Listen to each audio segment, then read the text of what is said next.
Super commando ध्रुव, विनाश के वृक्ष। कथा चित्र अनुपम सिन्हा। संपादन मनीष चंद्रगुप्त। पेड़ पौधों में भी जान होती है, इस बात का पता तो ध्रुव को बहुत पहले से था। लेकिन इस कथन को सच साबित होते हुए वह पहली बार अपनी आंखों से देख रहा था। और इस अद्भुत दृश्य को देखने की कीमत भी थी। कीमत थी उसकी मौत। रुक जाओ वन पुत्र, तुम जो कर रहे हो वह ठीक नहीं है। अब मुझे न्याय करने से कोई नहीं रोक सकता ध्रुव, तुम भी नहीं। क्योंकि तुम्हारी सांसें अब खुद रुकने वाली हैं।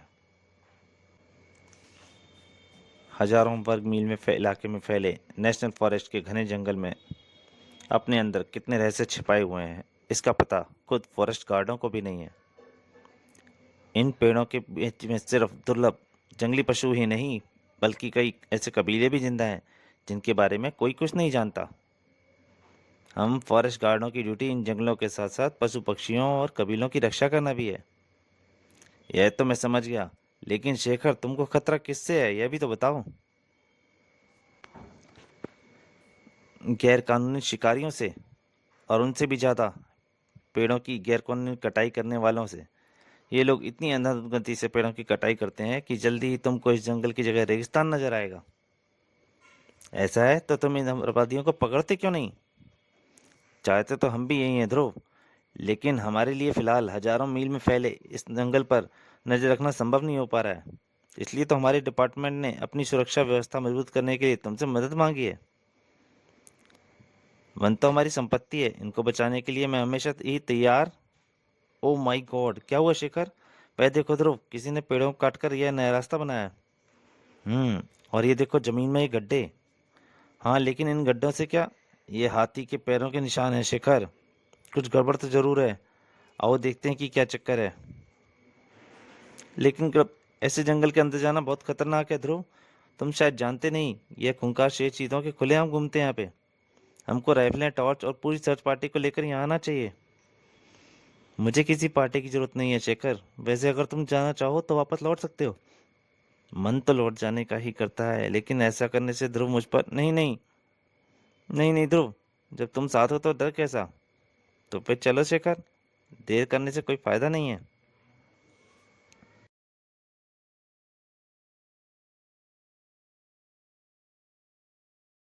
जंगलों के अंदर जल्दी जल्दी हाथ चलाओ, काहे लो इतनी देर से एक ही पेड़ काट रहे हो?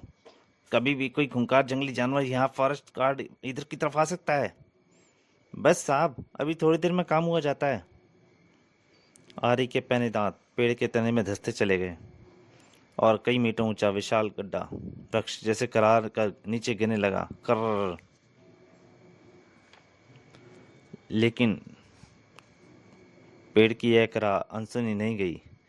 किसी ने वह करार सुनी और उसकी क्रुद्ध सुर्ख आंखें खून में खून उतर आया। जल्दी करो, हमारे पास सिर्फ आधे घंटे का समय बचा है। अम्मा नमूदरी, सेठ के आदमी होकर इतना डर रहे हो, हमें कौन पकड़ेगा? हाँ, जो भी हमारे रास्ते में आएगा उसका मुंह या तो नोटों से बंद कर देंगे या फिर उसको जुबान हमेशा के लिए। रुक जाओ हत्यारों!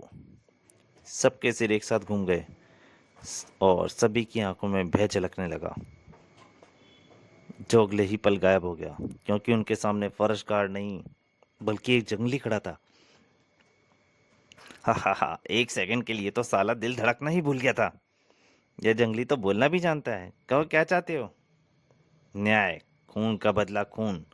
इन पेड़ों की मौत का बदला तुम लोगों की मौत। पेड़ों की मौत? ये तो कोई पागल लगता है शेट्टी। लेकिन इसने हमें पेड़ काटते हुए देख लिया है। अगर इसने रिपोर्ट कर दी तो झमेला हो जाएगा। फिर कहो तो इसकी खोपड़ी में छेद कर दूं? नहीं नहीं, पिस्तौल बहुत हल्ला करती है। ये बेचारा तो देवा के पैरों तले कुचल कर मारा जाएगा। खतरनाक जंगल में एक खतरनाक हादसा। चल देवा! देवा के खंबे जैसे मोटे पैर जंगली को कुचल देने के लिए आगे बढ़े, लेकिन वह जंगली अपने स्थान पर खड़ा रहा। सिर्फ उसके हाथ हवा में उठे और उसके मुंह से एक बुदबुदाहट उभरी। अगले ही पल ससराहट के साथ उसके अगल बगल में उगे छोटे छोटे पेड़ पौधे देखते ही देखते विशाल वृक्ष का रूप धारण करने लगे।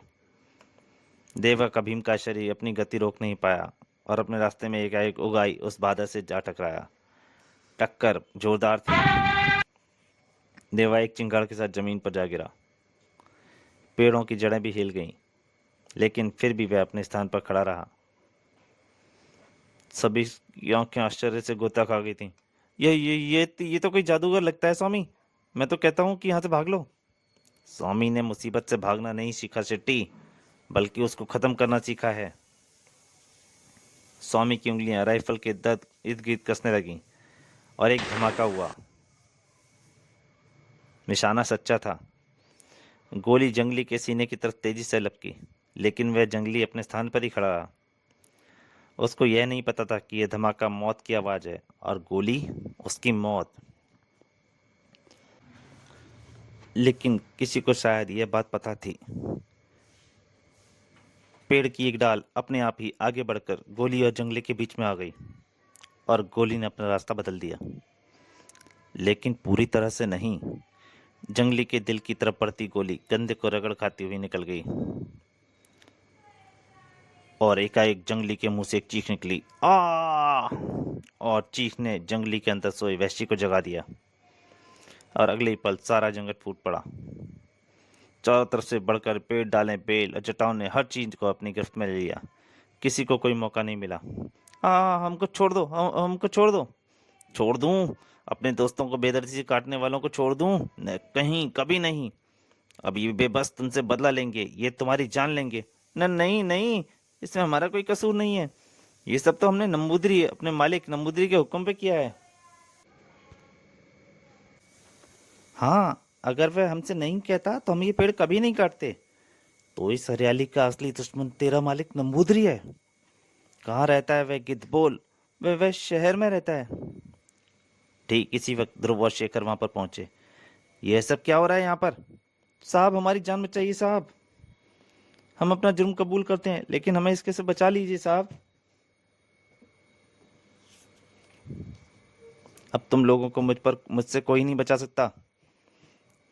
जंगली एक बार फिर बुदबुदाया और जटाओं ने सबकी गर्दनों को दबाना शुरू कर दिया।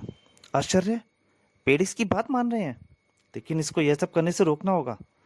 समझाने का समय नहीं था। ध्रुव को अपनी बात बलपूर्वक ही मनवानी थी, लेकिन जंगली सतर्क था। तू भी इनका दोस्त है तो ले, तू भी मर। इशारा मिलते ही एक डाल तेजी से बढ़कर ध्रुव और शेखर की गर्दनों को अपनी गिरफ्त में ले लिया। अक आ और फंदा धीरे धीरे कसने लगा। अवन पुत्र न्याय मांगेगा, न्याय करेगा। हत्यारों को सजा मिलेगी, सजा की, और सजा मिलेगी मौत की सजा। ध्रुव वन पुत्र को जाते हुए नहीं देख पाया, क्योंकि इस समय पहला सवाल जिंदगी या मौत का था। लेकिन तभी मौत से लड़ते ध्रुव की नजर देवा पर पड़ी और उसको जवाब मिल गया। चिया! एक धीमी चिंगाड़ की आवाज सुनकर देवा ने आंखें खोली। कोई दोस्त उसे मदद के लिए पुकार रहा था। ध्रुव के मुंह से फिर से चिंगाड़ निकली। दूसरी पुकार ने देवा के शरीर में फुर्ती भर दी। वह एक झटके के साथ उठ खड़ा हुआ और आगे लपका। अब तक ध्रुव और शेखर का चेहरा नीला पड़ने लगा था। ध्रुव की आवाज निकलनी बंद हो चुकी थी, लेकिन देवा को संदेश मिल चुका था। उसकी पहली टक्कर से पेड़ की जड़ें वैसे ही कमजोर पड़ चुकी थीं, और क्योंकि दूसरे धक्के ने पेड़ को जड़ से उखाड़ दिया। धड़ाक! ध्रुव और शेखर ने गले में पड़ी डाल का फंदा तुरंत ढीला पड़ गया। ओह ध्रुव, उधर देखो! दूसरे लोग उतने भाग्यवान नहीं थे। उन सबके गले में पड़े फंदों ने उन सबकी जान ले ली थी। अब कुछ नहीं किया जा सकता। शेखर, ये सब मर चुके हैं। Oh my God! यानी ये जंगली तो बहुत खतरनाक है। उसके पास पशु पक्षियों से बात करने, जैसे मेरे पास पशु पक्षियों से बात करने की शक्ति है, वैसे ही उसके पास अद्भुत शक्ति है शेखर। वह पेड़ पौधे से बातें कर सकता है। सिर्फ यही नहीं, पेड़ पौधे उसका आदेश पर अपना आकार बढ़ा लेते हैं और आश्चर्यजनक हरकत करते हैं, और ये बातें उसको और भी खतरनाक बना देती हैं। अब ना जाने वह क्या करेगा। हमको सिर्फ इतना ही पता है कि वह शहर की तरफ गया है।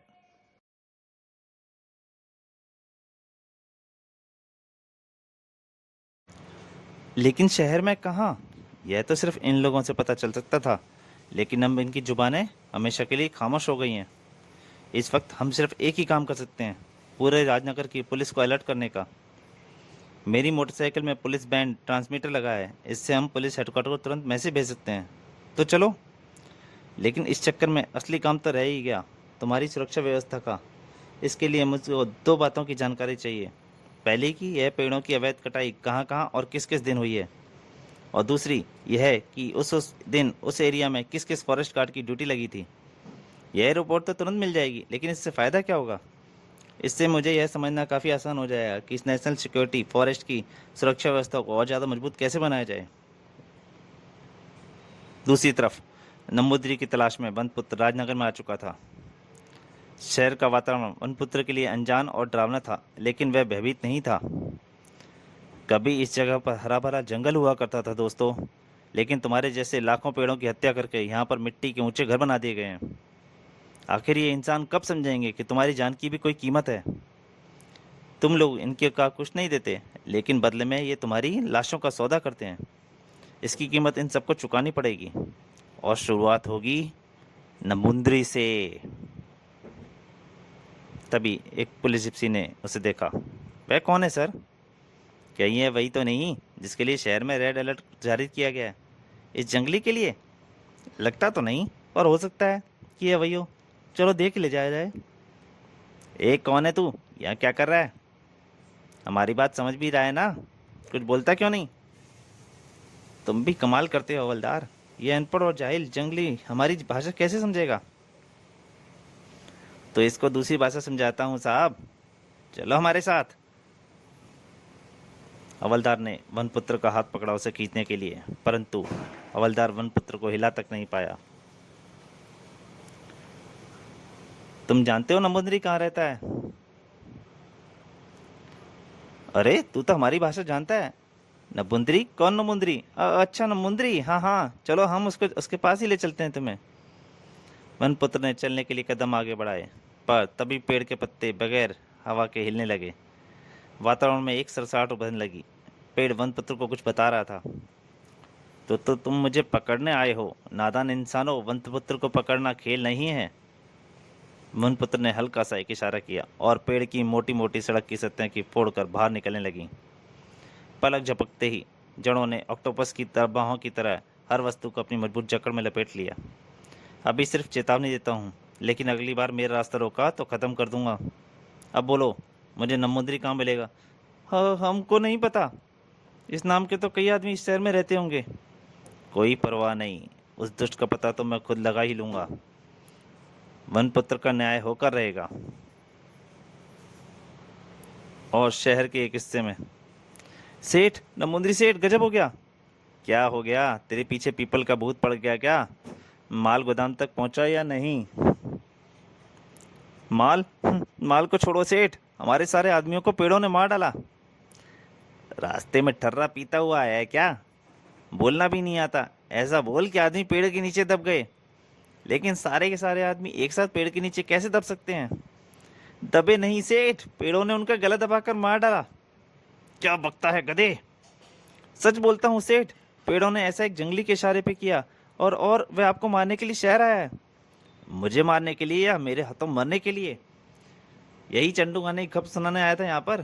क्यों मुझे गुस्सा दिखा रहा है? एक और कत्ल करने को मजबूर करता है। जा भाग। गुस्से से ब्लड प्रेशर बढ़ जाता है नंबूदिरी। तुम्हारे आदमी 100% सच बोल रहा है। उसको यह सब मैंने ही बताया है। कौन है बे? ओह, फॉरेस्ट गार्ड ना यार। क्या मैं तेरे को हफ्ता इसलिए देता हूँ कि तू मेरे को गप्पे सुनाया करे? खबर सही है नंबूदिरी, तुम्हारे सारे आदमी एक जंगली ने मार डाले हैं, और अब वह तुमको ढूंढने शहर में आया है। वह तुमको पेड़ों पर हत्यारा समझता है, तुमको पेड़ों का। और सुनो, किसी गलतफहमी में ना रहना। उस जंगली के पास वाकई अद्भुत ताकत है। पेड़ पौधे उसकी बात पालतू की तरह मानते हैं। वैसे पूरे शहर में पुलिस ने उसको पकड़ने के लिए रेड अलर्ट कर दिया है, लेकिन फिर भी मेरे मानो तो सावधान रहना।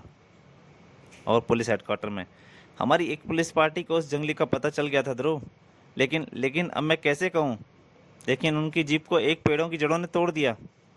जब मुझे यह रिपोर्ट मिली तो ऐसा लगा कि पुलिस रिपोर्ट नहीं बल्कि चंद्रकांता सतरंजी की कहानी है।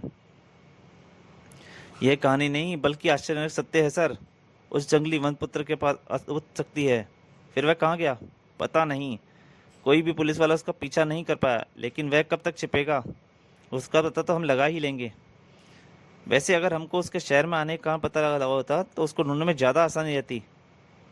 यह पता चला क्या कि जंगल में मरने वाले आदमी किसके आदमी थे? अभी तक उनकी शिनाख्त नहीं हो पाई है, लेकिन उम्मीद है कि जल्दी हो जाएगी। उधर वनपुत्र की तलाश जारी थी। यह रही पेड़ों की एक कब्र का। यहीं से मुझे नंबूदरी के बारे में जानकारी जरूर मिलेगी। और अंदर चलो अहमद, अब दुकान बंद की जाए। अब तुम्हारी दुकान हमेशा के लिए बंद होगी। कौन है भाई? वनपुत्र की शख्सियत किसी के भी दिल में डर पैदा करने के लिए काफ़ी थी। कौन हो तुम? दूसरी तरफ, उफ, ये फ़ोन भी जब ज़रूरी है तब कभी नहीं मिलता। किसको फ़ोन मिला रहे हो कैप्टन? फॉरेस्ट ऑफिसर शेखर को। मुझे उससे एक रिपोर्ट लेनी थी, ना जाने क्यों अब तक उसकी तरफ से कोई खबर ही नहीं आई। ऐसा है तो फॉरेस्ट गार्ड हेडक्वार्टर जाकर रिपोर्ट ले आता हूँ। शेखर तो ऑफिस में ही होगा ना? हाँ, आजकल उसकी 24 घंटे की ड्यूटी चल रही है। वह ऑफिस में ही होगा। ओके, तो मैं चलता हूँ। रेनू भी अब तक ड्यूटी संभालने आती ही होगी। अहमद और खालिद की समस्या अभी सुलझने बाकी थी। खामा डर रहे हो खालिद? यह तो कोई आदिवासी है। कहो, कोई काम चाहिए क्या, या भूख लगी है, खाना चाहिए? मुझे नमुंदरी चाहिए। न नमुंदरी? कौन नमुंदरी? वही नमुंदरी जो तुम्हारी तरह इन पेड़ों की लाशों का व्यापार करता है। पेड़ों की लाश? यानी ये लट्ठे?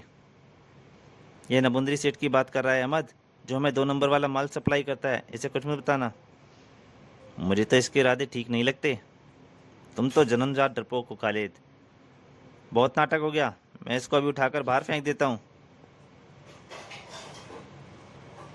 अब तू जाता है, धक्का मारकर बाहर निकालूं। अहमद का हाथ वनपुत्र को धक्का देने के लिए आगे बढ़ा, लेकिन वहीं पर रुक कर रह गया। ये क्या? खालिद बचाओ! पास के गमले की जड़ों ने उसको पकड़ लिया था। अगले ही पल नाजुक पत्ती ने अहमद को हवा में उछाल दिया। अरे, मर गया! खालिद ने यह भयावह दृश्य देखकर बौखला कर कुल्हाड़ी उठा ली। भाग जा जंगली! परंतु वह बुरी तरह डरा हुआ था। नहीं तो तुझे भी इन लट्टों की तरह काट डालूंगा। हाँ, अभी देखते हैं कौन किसको काटता है। वनपुत्र के हल्के से इशारे पर एक दूसरे पौधे ने बढ़कर खालिद का हाथ पकड़ लिया और कुल्हाड़ी घूमकर खालिद की गर्दन पर अटकी। इसी से पेड़ों के टुकड़े टुकड़े करते हो ना? अब देखते हैं यह तुम्हारी गर्दन के टुकड़े कर पाती है या नहीं। खालिद के मुंह से एक चीख निकल गई। नहीं, मुझे छोड़ दो। तो फिर बता, नमुंदरी कहाँ मिलेगा? जो छाया टावर में। मुझे तेरे शहर के रास्ते नहीं पता। तुझे मेरे साथ वहाँ तक चलना होगा। चलूंगा चलूंगा, पर पहले इसे मेरी गर्दन से हटाओ। तो दोस्तों, विनाश के वृक्ष सुपर कमांडो ध्रुव का पहला भाग यहीं तक। इसके दूसरे भाग में जल्दी हाजिर होऊंगा। तब तक के लिए नमस्कार।